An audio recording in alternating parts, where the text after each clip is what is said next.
Hey, DAV, joined today by a very special veteran, Joseph Prouse. Joe is currently on the series Naked and Afraid Apocalypse, where he is in South Africa on the TV show, but you all see him here trying to survive a very harrowing challenge. Joe, welcome to DAV. Thanks for having me, Dan. It's good to see you. It's good seeing you too. I've known you since you were just barely a man, right? I mean, you're just joining the Air National Guard at that time in California. Young guy with tons of potential, and you went on to make us all very proud with your work, both your technical abilities and your service to our country. So thank you for that, Joe. I appreciate that. It was nice having you there as a mentor too, Dan. So thank you. Oh, thank you, man. All right, so this is your second time on Naked and Afraid. What on earth makes a rational human being, if you'll call yourself that, decide that they want to go on a show like this? Yeah, it's a tough question that I wrestle with. Like, is there something wrong with me that makes me want to do this, or is my background qualify me to do this? Like, yeah, it's a weird part that I wrestle with. Where like, am I qualified to do this, or am I insane? And so, yeah, I play those tapes in my head, but ultimately, like, yeah, it's a little bit of both, right? I only went on this challenge, only started this journey because I was watching the show during COVID. I was watching a lot more TV, and I was just armchair quarterbacking it. My wife at the time was like, "Hey, quit talking, shut up or put out, like get on the show." And then so I applied, and they liked my background, they liked what my persona, and the fact that I had a passport and a COVID shot, and they took me right away. Those things help. Yeah. Your first series, you're in Zambia, 16 days. Tell us about that journey. 21 days. On your Zambia trip, was it? It was season 15, right? You were on there Yeah, for season 15, episode 8. Yeah, 21-day challenge. Yeah, that was, so I was scheduled for a different challenge much later in the year. And then somebody dropped out of one, and they gave me a call and said, "Hey, in 2 days, can you get on a plane and go to South Africa?" So I had to totally switch gears and like I was training and doing other things for a totally different environment. So I kind of got dropped into that, like first run at it, very, very unprepared. But I did really well out there, and I had a great partner for 5 days. But she just, she didn't have, I don't know, she really wasn't prepared her body and her mind really to be out there and to suffer like that. And it is tough. I like to say it's the most real reality TV show, because like, it's like the elements, the animals, the hunger, the element, like just everything you have to endure that you see, like it's real. There's no cut at the end of the night. And I'm like, okay, that was a good day. Let's all go back to the hotel. No, you're stuck out there. It's one of the things right now when we're recording this, we're just past the airing of episode 4, and you watch that show and you watch that elephant, and you and I were talking about this before. I mean, we know you're alive because we can see you here right now, but it's a pretty harrowing thing, right? I mean, were there times you really felt during the show that your life was at risk? Yeah. Oh, yes.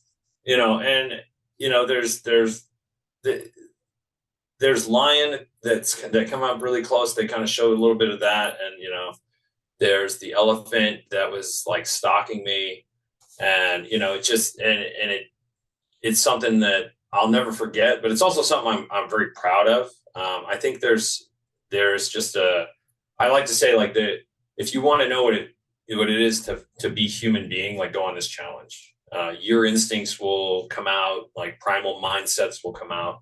And so, like, at the time, like, it seemed very normal, if that makes any sense, that like, I'm out here trying to kill something, and I'm at this water hole, and then this other animal, is here, and we have this engagement, and it, like, I am very proud of it. Having that experience, and like, being able to defend and protect myself and still like, engage with it and like record video and do that. And part of that's like my military background is public affairs. So I'm like, oh, action's happening. Grab a camera. And so that's also a different kind of psychosis that when they find with combat camera people, that they will differentiate the danger they're in with using their cameras and stuff as a shield. But then the elephant is definitely a big part of my story. The fact that it came and trashed the blind was hilarious. It's like you only have a limited amount of time and energy and everything. It burns calories, and then have to like redo something. It definitely was like, I was totally not expecting that. And then, that's just that's what elephants do. They smash trees, it's not personal or anything. But it was definitely like, just wore me out. Let's go back to Zambia. So you're 5 days in, and your partner, who you were close with her, right? I mean, I think you'd said that you guys still talk every once in a while, kind of thing. Yeah, I mean, Candace is a good person. I think for 5 days, it's a very intense, condensed 5 days. You're spending a lot of time with somebody. There's a lot of time to talk at night. So yeah, we talk occasionally. And just like, if we see the other person doing something, we'll cheer them on or something like that. But it's been nice. But again, like, I've only known her for 5 days. I don't really know her that well. But yeah, she, I have nothing really bad to say about her. She was a good partner. I wish she'd hung in there and done that. Like, I think things turned around after she left, just because that's kind of the nature of getting into that experience and having your body change from like, the standards and the custom treatment it's used to, the food and calories, and then going into a starvation mode and ketosis. And so like the body changes, and getting over that hump is definitely integral to success. And so like, I think I had a lot of experience doing fasting for my religious practice, and that really is key to getting over that hump. 40 pounds. You lost 40 pounds about? Yeah. On that challenge? Is it 40 pounds? Possible. Starving. I mean, basically, you're starving to death for a long period of time. One of the things you told the Guard, the California National Guard, in an interview, was that one of your points of pride was that you didn't get a disease, like that you kept your water potable enough, right?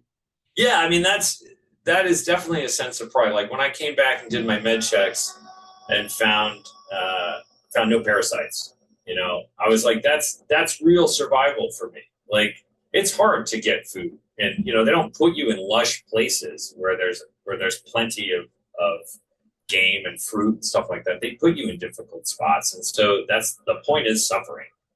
And well, not the point. Like, the point is to overcome the suffering, but it has to be there, and you can't Hollywood that. It has to be real. So the environments are really, really tough, especially Africa right now. It's been in record droughts, and it's suffered, real ecological issues.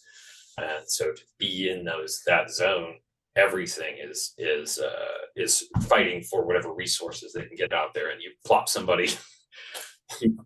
a foreigner in there, and it is exceptionally difficult.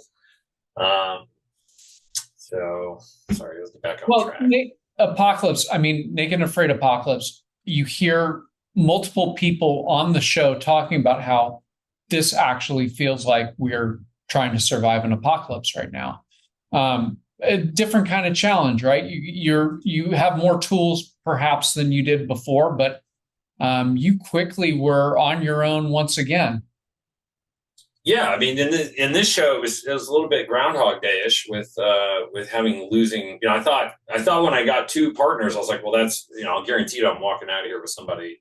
But then, I was left alone again, and at the same date, in Africa, 5 days, lost both partners that time, and then was gifted the bow. Like, so to me, there was just like so many correlations and repetition. I was like, I was baffled for like the first probably 2 or 3 hours. And then, was like, okay, well, that's my, at least I'm prepared, right? So part of me was like, well, at least I've done this before on a lighter scale.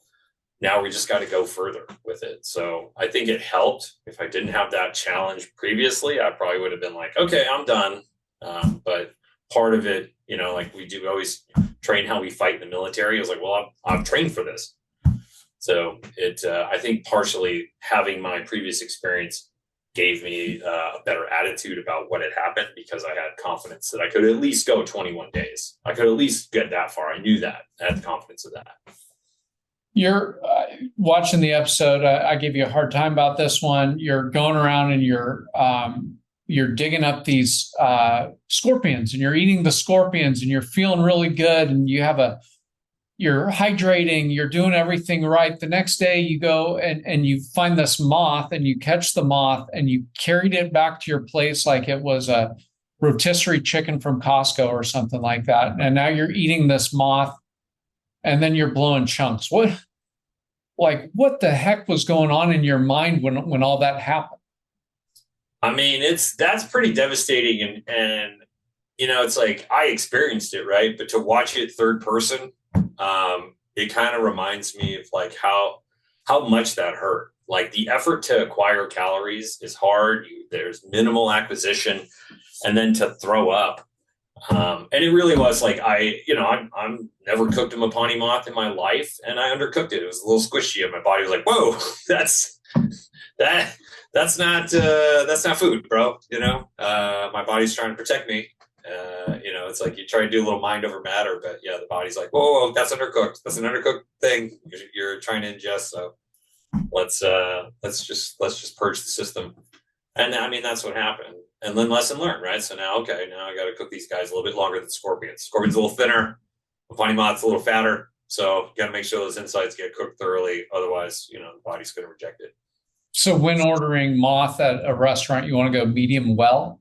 Medium well would be a very good setting for moth. Absolutely. Scorpion, medium, Scorpions, I think, like, to appropriately cook a scorpion is an art. Like, you got to start, like, think of it like roasting a marshmallow. If you like them nice and brown all the way around, that's the key to a scorpion. It's just the slow rotisserie turn, getting all the way. Because if you leave it on one side, it'll kind of burn and it'll puncture the shell, and then all the juices will fall out, and you'll just be eating the exoskeleton. It's terrible.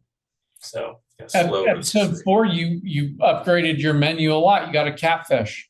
Got a catfish, and I mean, like, that was huge. I'm really grateful for Amber and I. We both worked on that trap, but that was her kind of finding the basket. I found the lid, and we combined those two things, and and really just worked on it. It's like that. A trap like that is great because you kind of set it and check on it. It's not like active hunting, which burns a lot of calories. You just kind of keep fine tuning it. So there's a lot of work that went into, I think, the week and a half or whatever it took to catch a fish in there, of kind of fine tuning it, cinching up some more of the holes. So checking on the bait, updating the bait, upgrading the bait. So there was a lot of work that goes into a passive trap, because if it's not working, okay, you got all my nights are spent ideating and working out problems to, like, why didn't that trap work the day before? And so that's then the next morning you check the trap, nothing. Okay, well, let's go find a different bait. Let's go and to present it differently. Okay, maybe this hole isn't working. Maybe the mesh wire that I banged in there, maybe that's not enough. Let me shove some more wire and create more of a preventative way for the fish to get out. So there's a lot of work that goes into that. They just can't show everything, right? Like, oh, the trap is built, trap's in the water, trap catches a fish. But it's like every day there's just little tweaks and improvements that occur on any of the stuff that you're doing. And then everyone's like, oh, miracle, it happened. No, it's not. It's a lot. Everything's a lot of work, everything. But they just, for the sake of TV, they're just like, good, they made a trap and the trap worked, and it's great for TV. It's great. Yeah, we can turn 21 days into a half hour, so we might. Yeah, yes, exactly, right. It has to happen. Things have to get cut, and then and then you look on the comments and people have a million opinions as to what's going on there, and it's like, yeah, live your life, man. You want to believe you weren't there. I was there. I know what it took to make that happen. So I'm proud of it. But it was a combination of Amber, also a veteran, and then myself that kind of made that work. And had she been there, had I had a partner, had she stayed with me, I think we would have been more productive and gotten more catches, because she really specializes in that and has a lot of experience in that. So she definitely set me up for success for it. But I definitely took the time and thought about it and improved upon the design throughout my time there. Amber was a veteran as well. Yeah, as far as I know, Amber's an Army veteran. She served in Iraq. And so, we had a very short time together. But yeah, pleasant. It's nice. It's, there's a camaraderie that exists when you run across other veterans that just like immediately there's even if you're from sister services or anything like that, you immediately go, oh, we have a common ground. We have some place to start. Even though we're strangers, we have this unifying element of our lives that we can kind of start a conversation off of. And that's very helpful in a situation like that. The show trades in drama. So, you're watching the show, and of course they're going to go to emotional points during the show. And you had one of those with Kel early on where you guys just, it wasn't jiving. I mean, you had a deal, just for the people who don't watch the show, where right out of the gate, first day, you see this monitor, she sees a monitor lizard, and she's asking, well, should I kill this monitor lizard? And you said, well, yes, kill the monitor lizard. She didn't kill the monitor lizard. And your sense from doing the show before was you take your meal when you get it, right? Yeah, I mean, I didn't want to have a repeat of my last show, in any ways. A lot of things did repeat, but it's like my whole goal was like, don't starve. And I remembered from the first one, Candace and I were a little starstruck in the beginning. And so we were walking and there's like warthogs are running and we're like, oh, this is going to be awesome. But it changed that one day. That's it. That's all you get. When people come into this site that's been untouched by humans for a long time and they start mucking about and making noises and the camera crew's there, the animals scatter. And it's like they go further and further and further the longer you're there. So it's like my goal was like, I knew, hey, when we get to these destinations, there's going to be animals there, kill them right away. So that was already a plan that I had. And then when it was happening, I think, hey, I've got these other two partners. I got one that's kind of she has the bow and she's off rummaging the thing and Kel's just kind of wandering around. And I'm trying to get these tires off of this cart so that we can make shoes, because those sickle bushes were no joke. They pop tires. They'll pop a car tire. So it became very evident, and the ground was exceedingly hot. So shoes were definitely something that, like, as soon as we jumped out of that truck and got barefoot, I'm like, okay, shoes were, I'm like, I toughened my feet and I trained and I did all that stuff, but shoes became a real top priority. And then, I knew, like, okay, as soon as we get there, like, my mind was like, go for the warthogs. Like, don't just sightsee first day. Get the kill right away.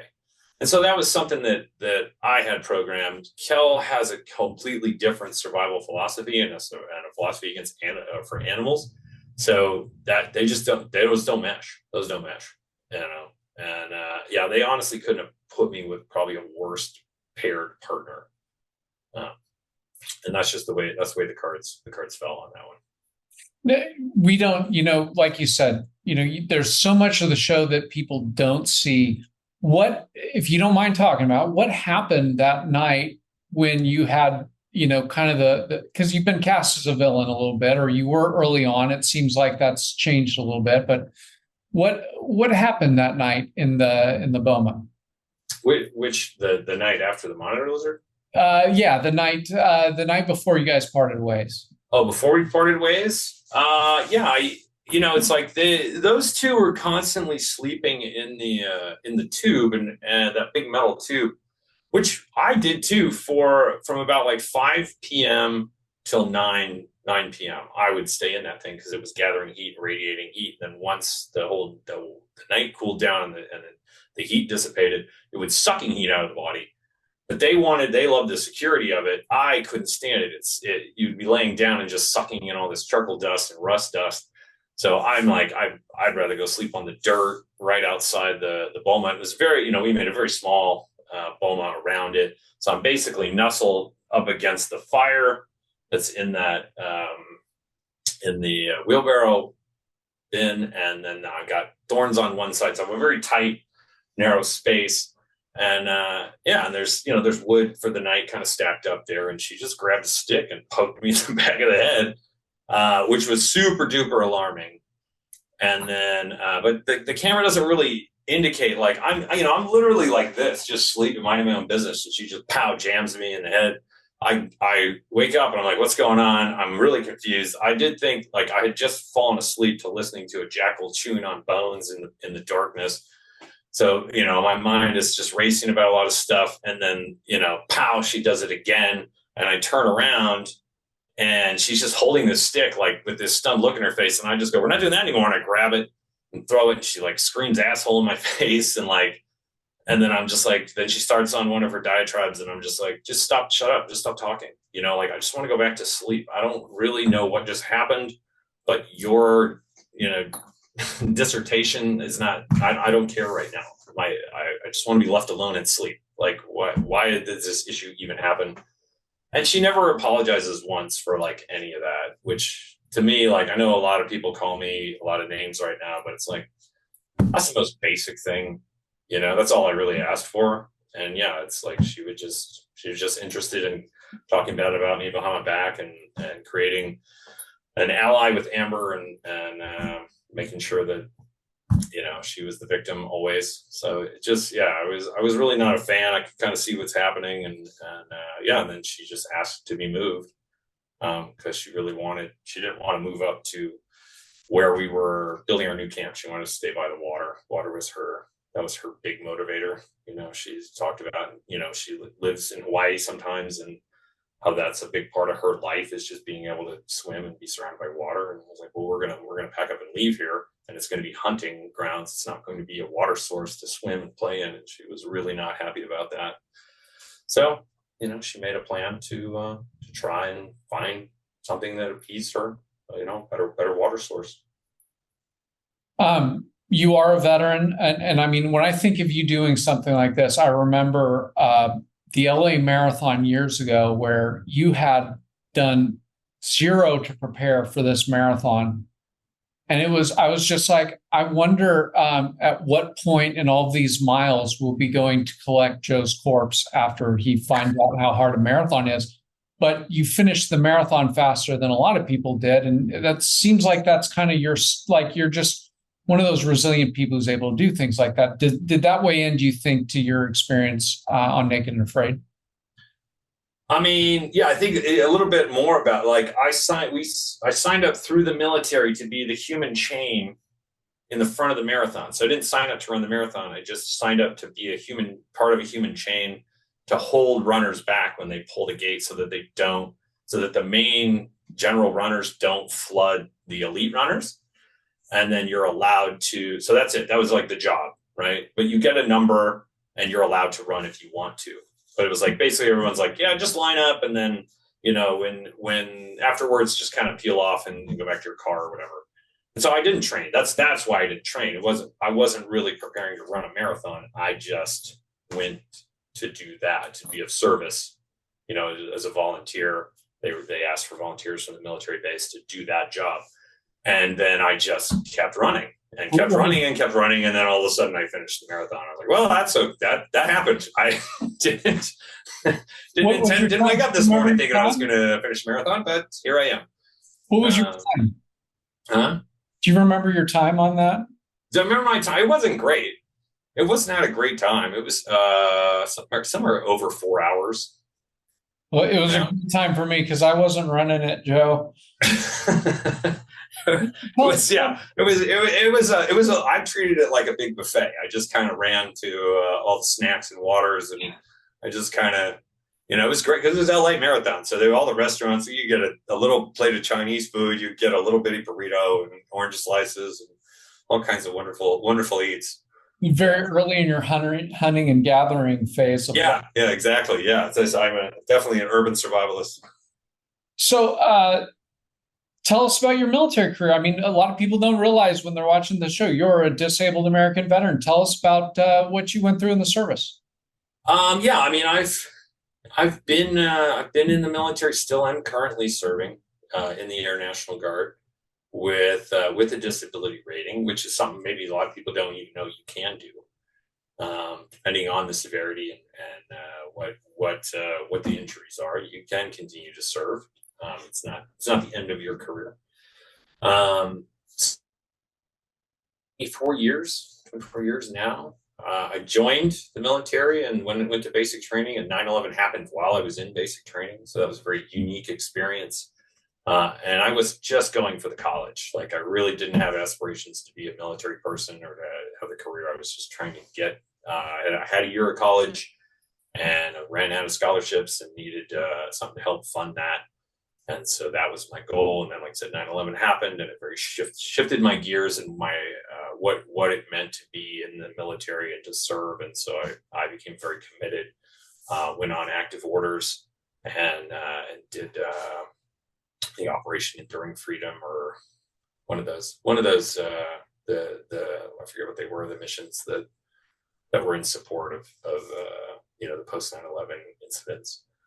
You deployed to Afghanistan. Or something like that. I don't remember. But yeah, it was that was kind of the start of it. So very unprecedented. Didn't see myself being a career military person, but I fell into it. The structure was great. Having the ability to get trained to do a job and then paid to do a job. A lot of my peers weren't doing that, and so that was huge. And then getting off active duty, going guard, and being able to stay and connected with military people, have that camaraderie, go on missions, and still kind of have what you might call a civilian life, but not really. I mean, you're always committed to service, and it's a priority. If you're going to stay in for 20 something years, that military comes first a lot of times. When they call, you go, and because that's what signing up and that's what the commitment is about.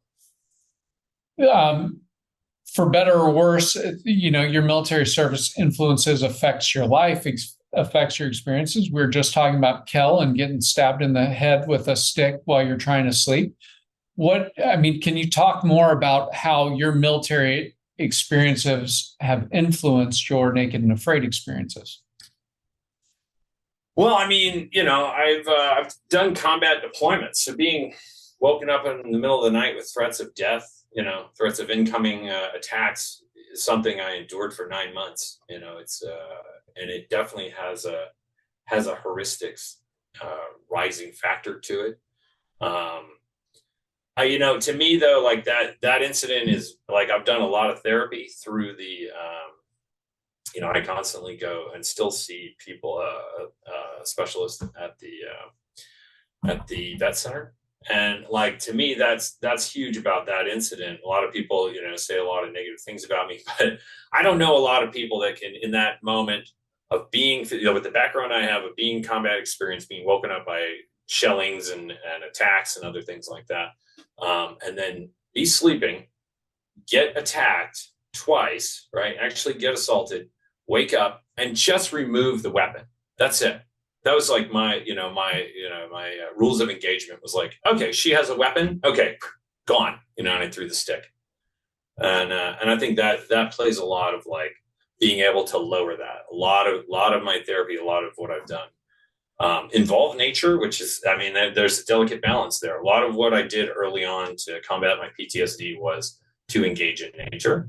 And so being in that element, being in that space of having, a fire near me and sleeping next to trees and on dirt and all that stuff actually is a little bit more of a calming, grounding space. So I think, although it's very stressful, I think that was part of why I was able to de-escalate that situation of just, hey, she's holding a weapon. She's assaulted me twice with it. Let's remove that part of it. Okay.